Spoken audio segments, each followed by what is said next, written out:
नमस्कार जय जगन्नाथ आम चैनल को आपण मानकु बहुत बहुत स्वागत। सांगमाने जुलाई 14 मंगलवार दिन पवित्र आषाढ़ अमावास्या। एही दिन घर को नहीं आसंतु एही गछर फल। एही गछर फल कौनसी साधारण फल नुहे, एहा बहुत ही चमत्कार फल अटे। सांग माने आजिर एही वीडियो रे मु आपण मानंकु एपरी एक फल विषय रे कहिबाकु जाउछि जहा आपणंकु दारिद्रतारु मुक्ति करिवो।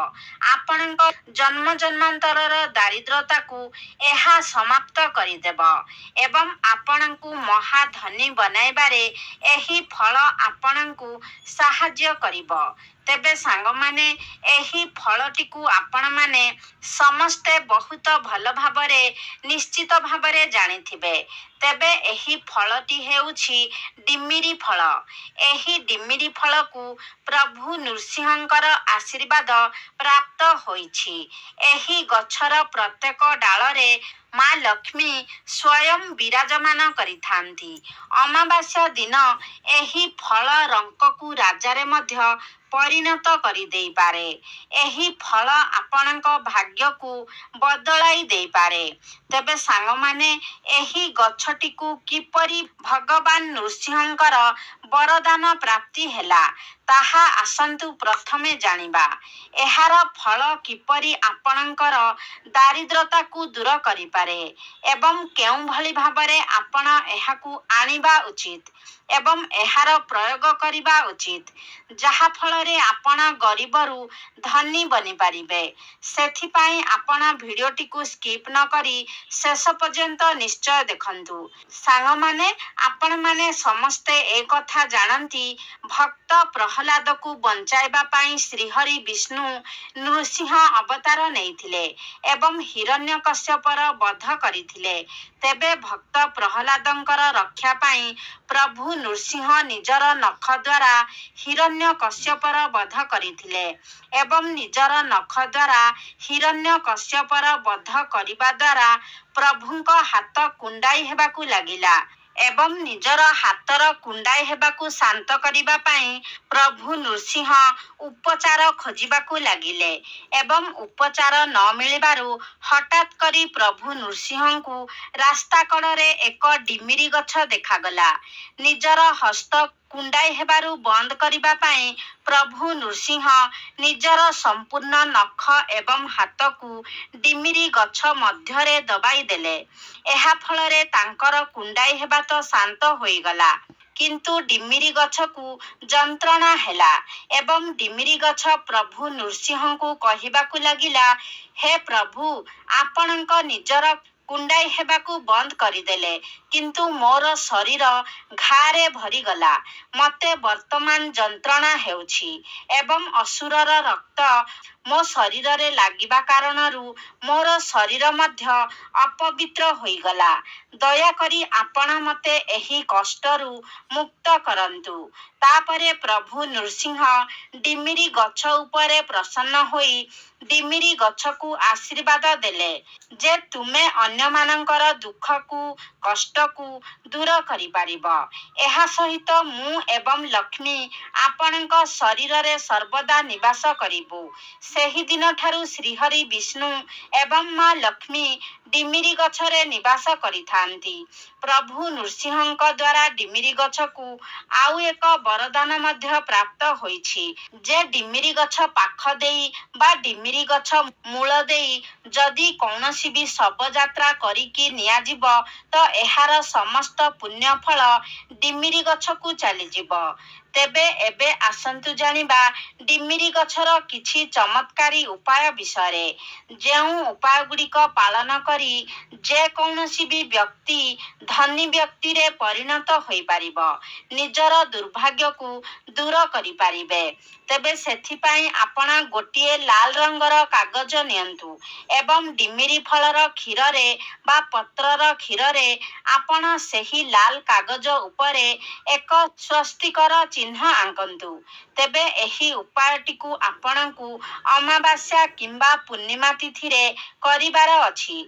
ତେବେ ସେହି କାଗଜରେ ଆପଣ ସ୍ୱସ୍ତିକ ଆଙ୍କିଲା ପରେ ସେହି କାଗଜକୁ ଭାଙ୍ଗି ନିଜର ପାଖରେ ରଖନ୍ତୁ, ନିଜ ଘରେ ରଖନ୍ତୁ।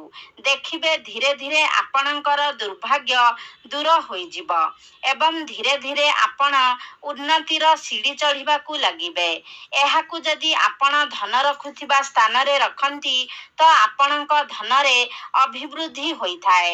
ଆପଣ ଯଦି ନିଜର ଇଚ୍ଛାକୁ ପୂରଣ କରିବାକୁ ଚାହୁଁଛନ୍ତି, ନିଜର ମନସ୍କାମନା ପୂରଣ କରିବାକୁ ଚାହୁଁଛନ୍ତି ତ ଆପଣ ସେଥିପାଇଁ ଗୋଟିଏ ଭୋଜପତ୍ର ଆଣନ୍ତୁ ଏବଂ ଡିମିରି ଗଛର କ୍ଷୀରରେ ସେହି ଭୋଜପତ୍ର ଉପରେ ଆପଣ ନିଜ ମନର ଇଚ୍ଛାକୁ ଲେଖନ୍ତୁ।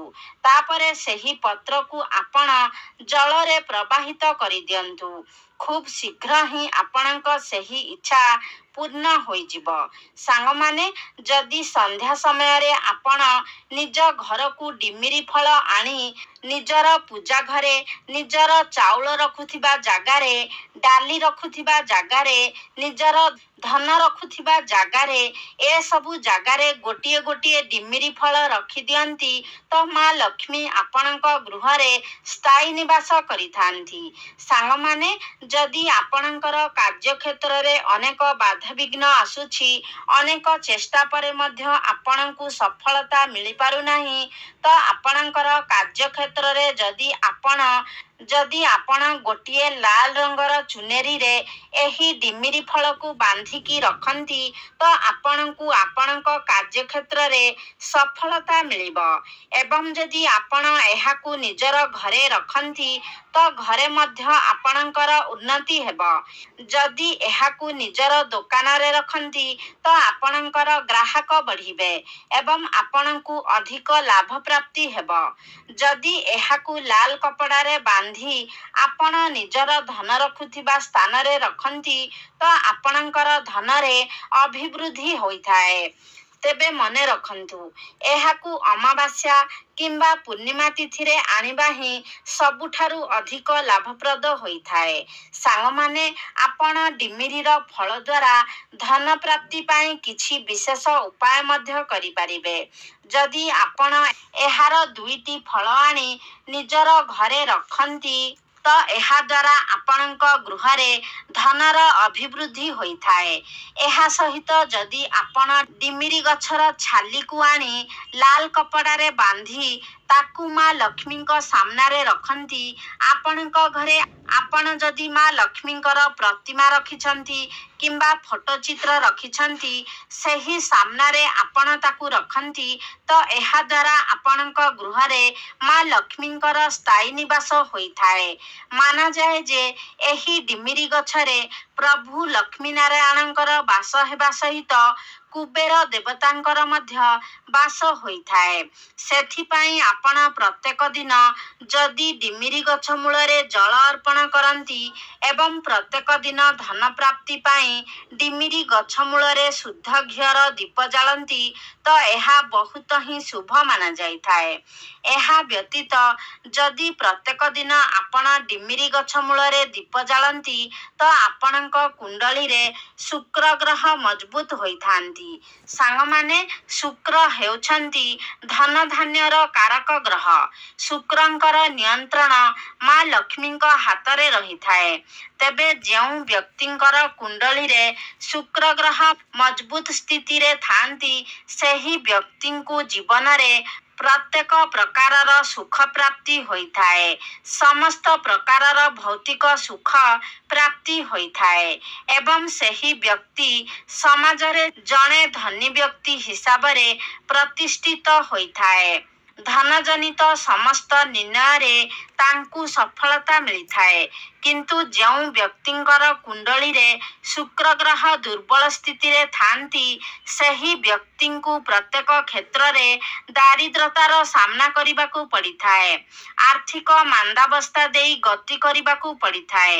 ତେଣୁ ଆପଣ ନିଜର କୁଣ୍ଡଳୀରେ ଶୁକ୍ର ଗ୍ରହଙ୍କୁ ମଜବୁତ ବନାଇବା ପାଇଁ ପ୍ରତ୍ୟେକ ଦିନ ଡିମିରି ଗଛ ମୂଳରେ ଜଳ ଅର୍ପଣ କରନ୍ତୁ ଏବଂ ଗୋଟିଏ ଶୁଦ୍ଧ ଘିଅର ଦୀପ ଜଳାନ୍ତୁ।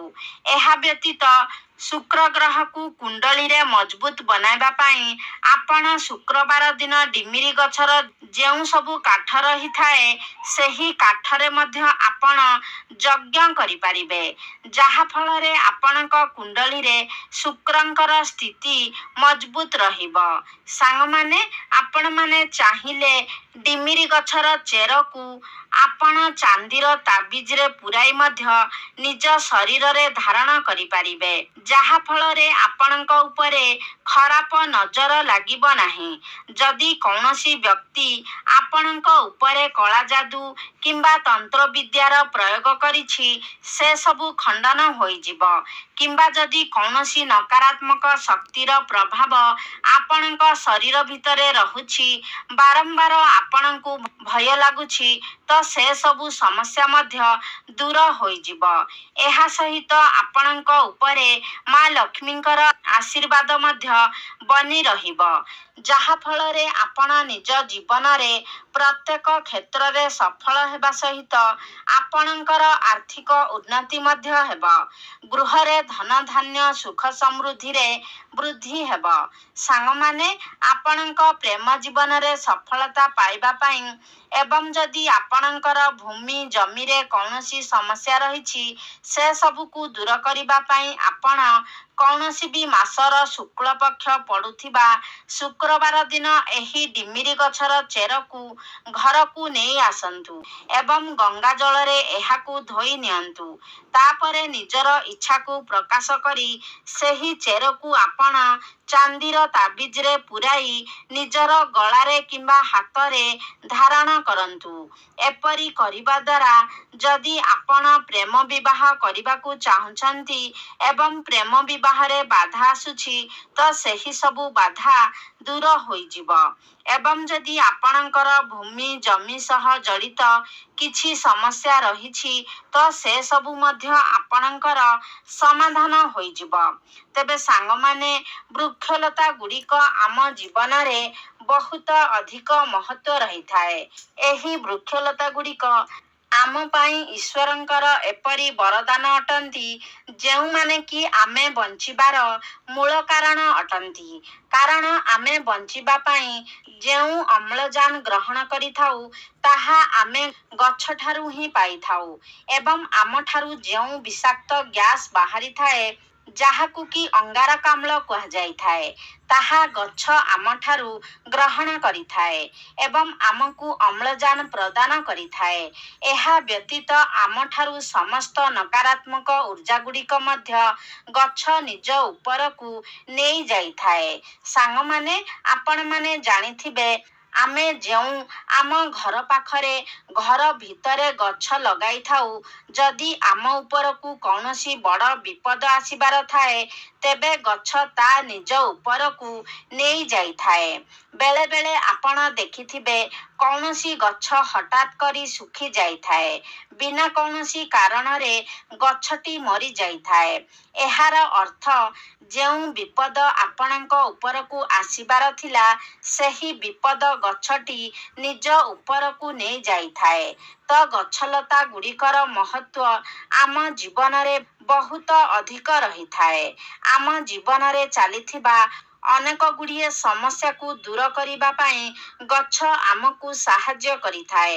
ଆପଣମାନେ ଜାଣନ୍ତି, ଆମ ହିନ୍ଦୁ ଧର୍ମରେ ବୃକ୍ଷଲତା ଗୁଡ଼ିକ ଅତ୍ୟନ୍ତ ପୂଜନୀୟ ହୋଇଥାନ୍ତି, କାରଣ ବୃକ୍ଷଲତାର ଶରୀରରେ ଦେବାଦେବୀଙ୍କର ନିବାସ ହୋଇଥାଏ, ଯାହା ଫଳରେ ଦେବାଦେବୀଙ୍କୁ ପୂଜା କରିବା ଦ୍ୱାରା ଆମକୁ ଯେଉଁ ଫଳ ପ୍ରାପ୍ତି ହୋଇଥାଏ, ବୃକ୍ଷଲତାମାନଙ୍କୁ ପୂଜା କରିବା ଦ୍ୱାରା ମଧ୍ୟ ଆମକୁ ସେହି ଫଳ ପ୍ରାପ୍ତି ହୋଇଥାଏ। କିନ୍ତୁ ଆମେ ସମସ୍ତେ ଏହି ଉପାୟ ଗୁଡ଼ିକ ବିଷୟରେ ଜାଣିନଥାଉ। ଆମେମାନେ ସଠିକ୍ ଉପଯୋଗ କରିପାରିନଥାଉ। କିନ୍ତୁ ପ୍ରତ୍ୟେକ ଗଛରେ କିଛି ନା କିଛି ଦୈବୀ ଶକ୍ତି ରହିଛି ଏବଂ ଏହି ଗଛ ଗୁଡ଼ିକ ଆମମାନଙ୍କୁ ଆମ ଜୀବନରେ ଚାଲିଥିବା ସମସ୍ୟାରୁ ବାହାର କରିବାରେ ଆମକୁ ବହୁତ ଅଧିକ ସାହାଯ୍ୟ କରିଥାନ୍ତି। ତ ସାଙ୍ଗମାନେ, ଆଜିର ଆଜିର ଏହି ଭିଡ଼ିଓରେ ମୁଁ ଆପଣମାନଙ୍କୁ ଡିମିରି ଗଛ ସହ ଜଡ଼ିତ ଯେଉଁ ଉପାୟଗୁଡ଼ିକ ବିଷୟରେ କହିଲି, ସେହି ଉପାୟଗୁଡ଼ିକ ଯଦି ଆପଣ ନିଜ ଜୀବନରେ ବ୍ୟବହାର କରୁଛନ୍ତି ତ ଅନେକ ଗୁଡ଼ିଏ ସମସ୍ୟାରୁ ଏହା ଆପଣଙ୍କୁ ବାହାର କରିପାରିବ। ବିଶେଷ କରି ଆପଣଙ୍କର ଆର୍ଥିକ ସ୍ଥିତିକୁ ମଜବୁତ କରିବା ପାଇଁ ଏହା ଆପଣଙ୍କୁ ଅନେକ ପ୍ରକାରର ସାହାଯ୍ୟ କରିପାରିବ। ଆପଣଙ୍କୁ ରଙ୍କରୁ ରାଜା ମଧ୍ୟ ବନାଇ ଦେଇପାରିବ। ଆପଣଙ୍କର ଦୁର୍ଭାଗ୍ୟକୁ ସୌଭାଗ୍ୟରେ ବଦଳାଇ ଦେଇପାରିବ। ତେବେ ଆପଣଙ୍କୁ କେବଳ ଶ୍ରଦ୍ଧା ଏବଂ ବିଶ୍ୱାସର ସହିତ ଏହି ଉପାୟଗୁଡ଼ିକୁ ପାଳନ କରିବାର ଅଛି। ତେବେ ସାଙ୍ଗମାନେ, ଆଶା କରୁଛି ଆଜିର ଭିଡ଼ିଓଟି ଆପଣମାନଙ୍କୁ ନିଶ୍ଚିତ ଭାବରେ ଭଲ ଲାଗିଥିବ। ଯଦି ଭଲ ଲାଗିଛି ତାହେଲେ ଲାଇକ୍ କରନ୍ତୁ, ସେୟାର କରନ୍ତୁ। ଯଦି ଆମ ଚ୍ୟାନେଲକୁ ସବସ୍କ୍ରାଇବ୍ କରିନାହାନ୍ତି ତାହେଲେ ସବସ୍କ୍ରାଇବ୍ କରିଦିଅନ୍ତୁ ଏବଂ କମେଣ୍ଟ ବକ୍ସରେ ଭକ୍ତି ଓ ଶ୍ରଦ୍ଧାର ସହିତ ଜୟ ମା ଲକ୍ଷ୍ମୀ, ଜୟ ଶ୍ରୀ ବିଷ୍ଣୁ ନିଶ୍ଚୟ ଲେଖନ୍ତୁ।